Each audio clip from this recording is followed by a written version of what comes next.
د نیوز پری چینل لیدونکو سلام وخت مو په خیر ستړي مشئ په مکړه تازه لاندو مهمو خبرونو ته طالبانو هرات کې د غلا په تور د دوو وژل شویو کسانو مړي په بازار کې وزړول.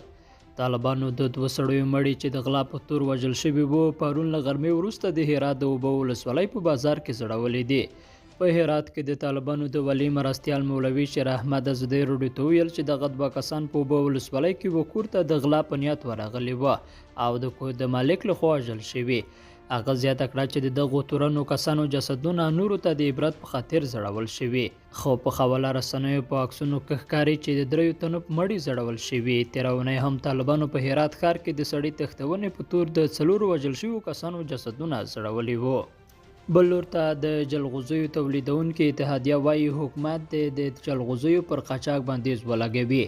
د افغانستان د جلغوزیو تولیدونکو اتحادیې له اسلامي امارت څخه غوښتنه کړې ده چې د سوداګرۍ د ودې او د افغاني جلغوزیو د بیې ثبات لپاره د بهرنیو هیوادونو ته د جلغوزیو پر قاچاق بندیز ولګوي.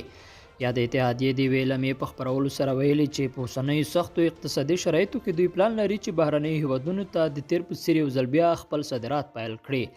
دغه اتحادیه وایي چې حکومت د سوداګرۍ د زیانمنېدو په موخه د افغانستان، چین او اروپا ترمنځ اقتصادي دهلیز بیا فعال، د چین او افغانستان ترمنځ د مالي راکړې ورکړې منظم سیستم رامنځته او د چین او افغانستان ترمنځ د هوایي دهلیز برخه کې د ستونزې موجودیت په صورت کې د خیراتان بندر له لارې بهر ته د صادراتو برخه کې جدي او بیړني اقدامات ترسره کړي.